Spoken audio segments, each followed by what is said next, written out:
Greetings, friends. It's me, Wayman, and this is going to be a new series that I'm going to be posting here on the Wayman29 channel because I want to be cool and post the videos in high def. And there's been a lot of misunderstanding about the biblical text of Judges. And just to be upfront, I'm agnostic, so I don't really care about theological beliefs. However, when I'm reading Jewish literature, which is what this is, I tend to side more with Hebrew theology. I try to go back and think about it as it was back in the day, and then maybe apply some modern Jewish terms to it. So a lot of times when we read biblical literature, it's filtered through Christian, but I don't care. We're going to look at it from the anthropological view. So of course, I'm going to have some opinions. Everybody does. But I'm going to try to hold back on the exegesis and other interpretations of this literature. But Judges is a very fascinating text. And this video series, and this is the intro video for it, is going to be called Judges for Dummies. So it's important that you take the time to read Judges, and if you don't feel like reading it, download it from LibriVox Recordings, play it in your car as you're driving to work. You can run through it 4 or 5 times in a week, and a lot of things will sink into your brain. You can think about it, and you can ask questions, and then you can go and research them. And anytime you talk about religion, you should have a beer. So get a beer, and I have a beer, and we're going to start. So this text is different from Joshua, and this is going to be a hard word to say. The Deuteronomistic history, which is about just before the Babylonian time period, probably around the time of Josiah, and runs maybe even during the Babylonian period. This history, that's when it was written down or composed. This history runs from Deuteronomy all the way to 2 Kings. Multiple writers from both northern Israel and Israel, or Judah and Israel, when the kingdoms were split. So they're careful to accommodate these ideas in the literature. So Joshua is a pro-Israel theme, where the view of Joshua, the text that precedes Judges, is seen as, they come in this mass migration, take over the land, subdue it, and the people are all happy and everybody smiles and everybody gets their allotments. However, Judges is totally different. And one of the main themes that runs through Judges is the theme: there was no king in Israel, and every man did what was right in his own eyes. So here we got chaos.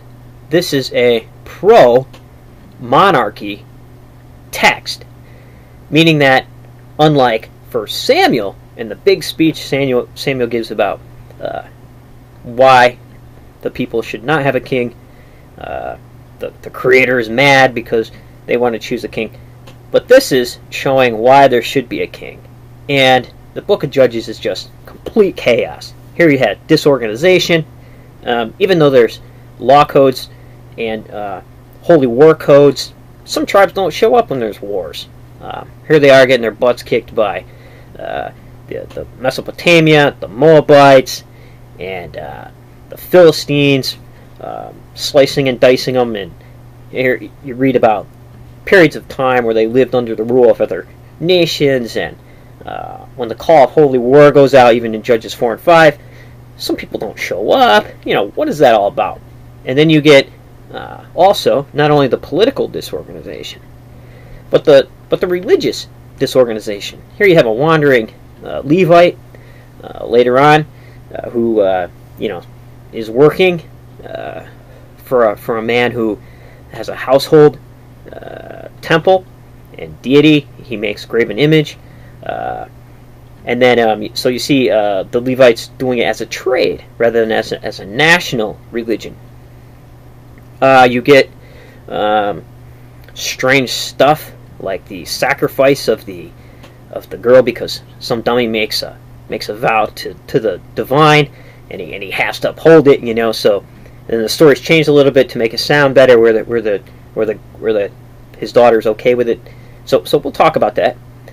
Then there's the cutting of the concubine into 12 pieces. We'll talk about that.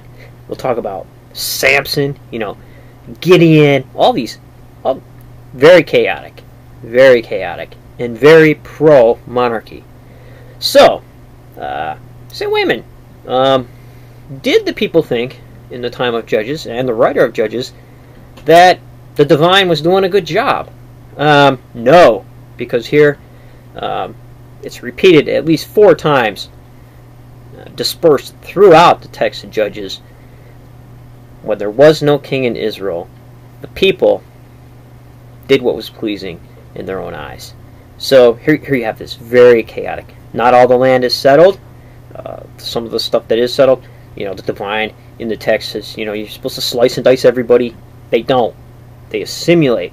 And you see later the tribe of Dan doesn't have its allotment yet.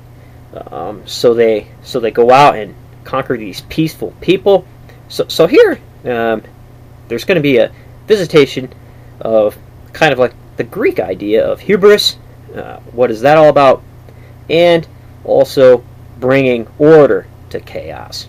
So you find that out in the first text of Samuel. But being that the writer of Samuel now is anti-monarch, he's going to make Saul look like a dummy, and there's going to be constant conflict between the priestly caste and the monarch. So the text of Judges here is a priestly caste who is pro-monarchy, writing about all the screw-ups that Israel had because there was no king, and how the age of the Judges is very inferior to the actual unity that a monarchy could bring. So this is pro-monarchy propaganda, and so you can expect all the dirt that they can muster up. Anti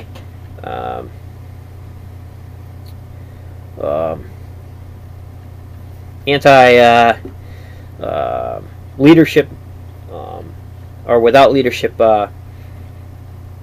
with no leadership. I just lost my train of thought. All the dirt they can muster up is definitely in Judges, and it's an interesting read. So we're going to start out with the settlement, and maybe we'll get some articles from Biblical Archaeology Review magazine, which looks at all this stuff, and scholars argue about, well, did they all come in at once, or was it slowly? We'll look at some of that, and then we'll look at some of these judges, like huge heroes like Deborah and Gideon, and we'll take a look at Abimelech and Samson, the Hercules of Judaism, and what happened there. And all these people, even though they're heroes, they're marred in some way.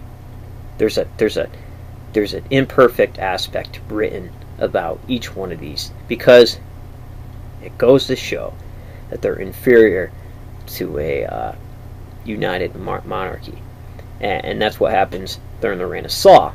However, Saul, because it's anti-monarchy, later he gets a bad rap.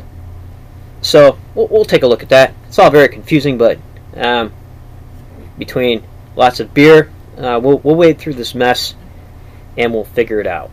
So take care, friends. And remember, if everybody's thinking alike, then somebody isn't thinking